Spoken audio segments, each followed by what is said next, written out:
Good morning girls, good morning students.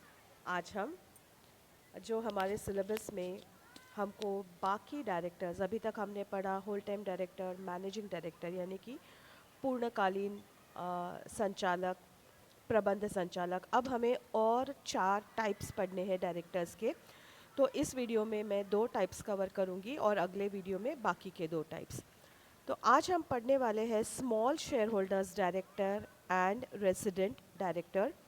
ये video Hindi medium और English medium students दोनों के लिए ही है। हिंदी मीडियम के जो स्टूडेंट्स हैं और इंग्लिश मीडियम के स्टूडेंट्स हैं, आपके आपके अलग अलग रिस्पेक्टिव मीडियम के नोट्स मैंने ब्लॉग पर डाले हुए हैं और उसकी लिंक भी आपको भेजी हुई है। तो आप अपने मीडियम के हिसाब से लिंक पर देखिए। वीडियोस दोनों ही मीडियम्स के लिए कॉमन है।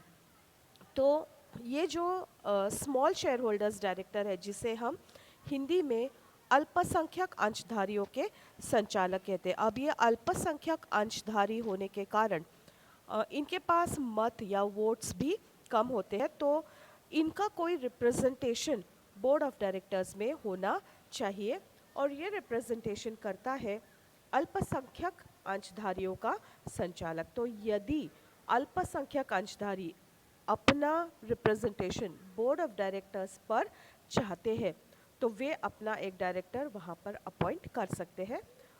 तो इसकी प्रोसीजर क्या है? सबसे पहले हम देखते हैं कि स्मॉल शेयर होल्डर्स या अल्पसंख्यक अंशधारी कौन होते हैं। ये ऐसे अंशधारी है जिनको these are including preference shareholders. तो ऐसे shareholders including preference shareholders जिनके पास 20,000 रुपीज़ या उससे कम के 20,000 रुपये या उससे कम के नॉमिनल वैल्यू यानी कि अंकित मूल्य के अंश के ये धारक है। तो ये कितना होना चाहिए? ये अल्पसंख्यक अंशधारी वो होते हैं जिसमें प्रेफरेंस शेयर होल्डर्स इंक्लूडेड है, जिनके पास कंपनी के 20,000 रुपीज़ या उससे लेस के नॉमिनल वैल्यू या अंकित मूल्य के अंश है। इन्हें हम कहते हैं अल्पसंख्यक अंशधारी या स्मॉल शेयर होल्डर्स। तो इन्हें सबसे पहले कंपनी को इन्फॉर्म करना है। इसके लिए उन्हें एक नोटिस देनी पड़ेगी कंपनी को। और ये नोटिस कब देनी पड़ेगी? जो एनुअल जनरल मीटिंग है, शेयर होल्डर्स मीटिंग, अंशधारियों की जो सभा है, उसके कम से कम 14 डेज, उसके कम से कम 14 दिन पहले उन्हें इस तरह की एक नोटिस कंपनी को देनी पड़ेगी। इस पर उनका जो एप्लीकेशन होगा उस पर कम से कम 100 अल्पसंख्यक अंशधारी, एटलीस्ट 100 स्मॉल शेयर होल्डर्स, इनकी साइन होनी चाहिए।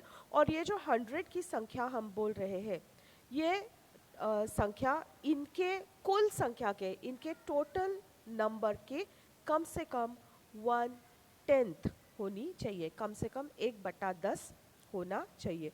तो जो total number of share holders है, कौन से total number? Small share holders. Total number of small share holders या अल्पसंख्यक अंशधारी है, इनके कुल संख्या के कम से कम 1/10, 1/10वां हिस्सा 100 होना चाहिए। और इस पर कम से कम इन 100 लोगों की साइन होनी चाहिए, या इनके टोटल नंबर के कम से कम 1/10 मेंबर्स की इसके ऊपर साइन होनी चाहिए। अब इसके बाद जब कंपनी को ये मिलता है तो कंपनी इसकी नोटिस देती है बाकी शेयर होल्डर्स को, और ये नोटिस होगी मीटिंग के कम से कम 7 डेज पहले। कंपनी की जो मीटिंग की नोटिस जाती है, एनुअल जनरल मीटिंग की जो नोटिस जाती है, उसमें ये इन्फॉर्मेशन दी जाएगी। जो लिस्टेड पब्लिक कंपनीज हैं उनमें शेयर होल्डर्स पोस्टल बैलेट या डाक द्वारा मतदान द्वारा इलेक्ट किए जाएंगे। द नॉमिनी शेयर होल्डर, जो जिसका नाम स्मॉल शेयर होल्डर्स डायरेक्टर के लिए प्रपोज किया गया है, ऐसे व्यक्ति को हम कहते हैं नॉमिनी शेयर होल्डर। ये कंपनी में होल टाइम डायरेक्टर या मैनेजिंग डायरेक्टर यानी कि पूर्णकालीन संचालक और प्रबंध संचालक के पद पर इसकी नियुक्ति नहीं हो सकती। The nominee of the small shareholders director shall not be eligible for appointment as whole time director और managing director of the company. मतलब कि जिस व्यक्ति का नाम प्रस्तावित किया गया है अल्पसंख्यक अंशधारियों के संचालक के लिए, वो व्यक्तिकालीन संचालक या प्रबंध संचालक के पद पर नियुक्ति के लिए योग्य नहीं होगा। The tenure of his appointment shall be for a maximum period of 3 years। इसकी नियुक्ति, किसकी नियुक्ति?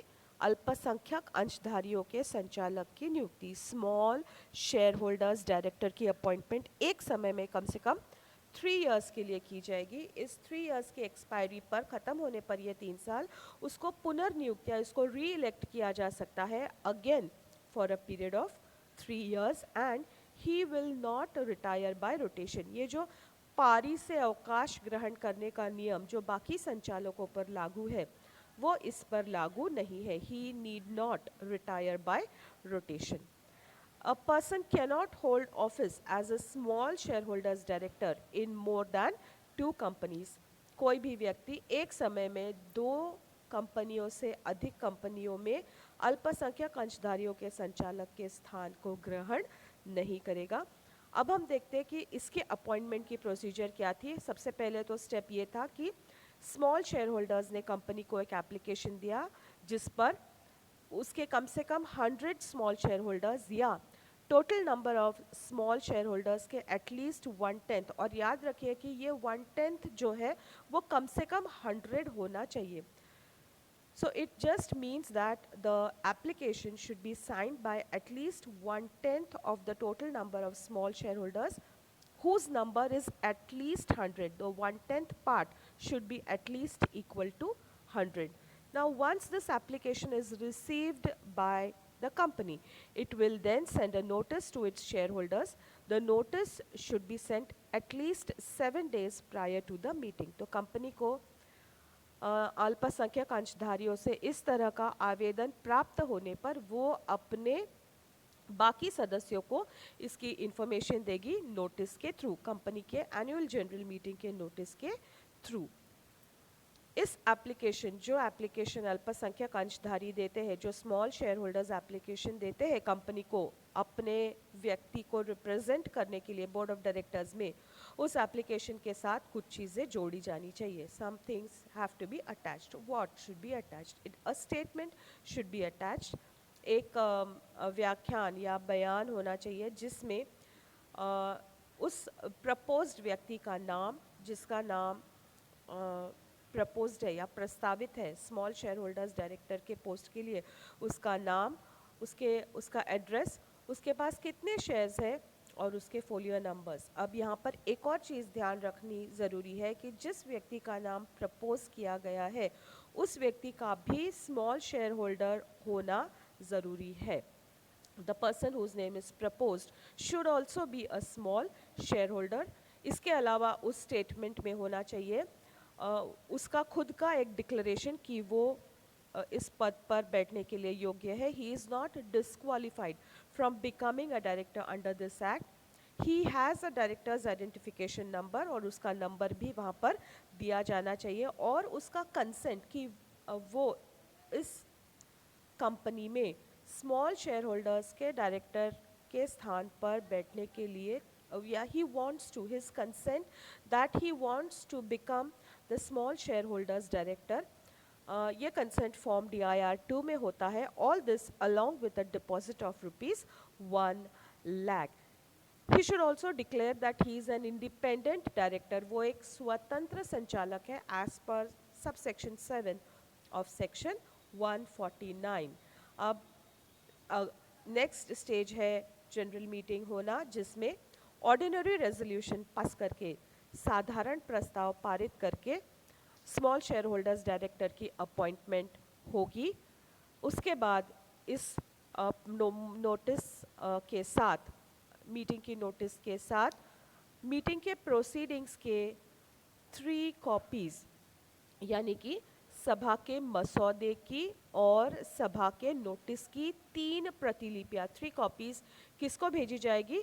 स्टॉक एक्सचेंज को भेजी जाएगी। They will be sent to the stock exchange, और मीटिंग के ख़त्म होने के 30 डेज़ के भीतर फॉर्म DIR-12 फाइल किया जाएगा with the registrar. Within 30 days of the meeting, Form DIR 12 will be filed with the registrar, and along with this, Form DIR 2, which is the consent form, will also be filed with the registrar. तो meeting के 30 दिन के भीतर form DIR 12 और form DIR 2, form DIR 2 में ध्यान दीजिए, हमने ऊपर भी पढ़ा था कि फॉर्म DIR 2 में वो अपनी लिखित अनुमति देता है कि वो स्मॉल शेयर होल्डर्स डायरेक्टर बनना चाहता है। तो ये कंसेंट फॉर्म DIR 2 में और फॉर्म DIR 12, ये दोनों चीज़ें मीटिंग के 30 डेज़ के भीतर रजिस्ट्रार के पास फाइल होनी चाहिए और इस स्मॉल शेयर होल्डर्स डायरेक्टर के अपॉइंटमेंट के डिटेल्स या पर्टिकुलर्स स्टॉक एक्सचेंज पर दिए जाने चाहिए। तो इस तरह से स्मॉल शेयर होल्डर्स डायरेक्टर की अपॉइंटमेंट होगी। अब हम पढ़ते हैं कि रेसिडेंट डायरेक्टर यानी कि निवासी संचालक कौन है और किस तरह से इसकी अपॉइंटमेंट होगी। तो जो कंपनीज एक्ट 2013 है उसके अंतर्गत कम से कम एक संचालक का निवासी संचालक होना ज़रूरी है। तो निवासी संचालक कौन है? निवासी संचालक या रेसिडेंट डायरेक्टर एक ऐसा व्यक्ति है जो प्रीसीडिंग कैलेंडर ईयर में जो साल अभी चल रहा है उसके एक साल पहले उस साल के दौरान उसने कम से कम 182 डेज भारत में वो रहा है। He has stayed in India for a period of at least 182 days in the previous calendar year. तो जो पहले से विद्यमान कंपनीज है, जो एग्जिस्टिंग कंपनीज है जिनके डायरेक्टर्स फॉरेन डायरेक्टर्स हैं, उन्हें अब कम से कम एक निवासी संचालक रखना ज़रूरी है। ये अमेंडमेंट आया है सेक्शन 149 में और ये कब से लागू होगा? ये लागू होगा 1 अप्रैल 2014 से। तो जो 1 अप्रैल 2014 के पहले जो कंपनीज इनकॉर्पोरेटेड थी, अगर उन कंपनीज में सारे डायरेक्टर्स फॉरेन डायरेक्टर्स हैं तो अब उन्हें एक रेसिडेंट डायरेक्टर अपॉइंट करना ज़रूरी है। तो companies that have been incorporated prior to 1 April 2014 will appoint at least one resident director. Companies that have been incorporated between 1 April 2014 to 30th September 2014 will now have a resident director at the stage of incorporation itself. But if they have been incorporated and they don't have a resident director, then within 6 months from incorporation, they will have to appoint one resident director. तो ऐसी कंपनियां जिनका समामेलन 1 April 2014 से 30 सितंबर 2014 के बीच में हुआ है, उन्हें समामेलन के समय पर ही रेसिडेंट डायरेक्टर निवासी संचालक अपॉइंट करना चाहिए। यदि नहीं किया है तो समामेलन के 6 महीने के पश्चात उन्हें एक निवासी संचालक अपॉइंट करना ज़रूरी है। अब पेनाल्टी, जो कंपनीज डिफ़ॉल्ट करती है, जो कंपनीज इस नियम का पालन नहीं करती है, ऐसे प्रत्येक कंपनी तथा प्रत्येक दोषी अफसर पर 10,000 रुपये का फाइन और जब तक वो कंप्लाई नहीं करती है तब तक हर दिन का 1,000 रुपये फाइन, इस तरह से पेनाल्टी होगी। So every company who does not comply with these requirements and every officer who is at default will be charged a fine of up to rupees 10,000, and then from then onwards for every day of default until the day that they comply with these requirements, for every day of default they will be charged a fine of rupees 1,000 per day. So with this we have completed two topics from our syllabus: small shareholders director and resident director. In the next video we will be talking about an independent director and women director. I hope you have understood and study well for the exams. Stay at home, stay safe, and see you soon in the next video. Bye bye from me.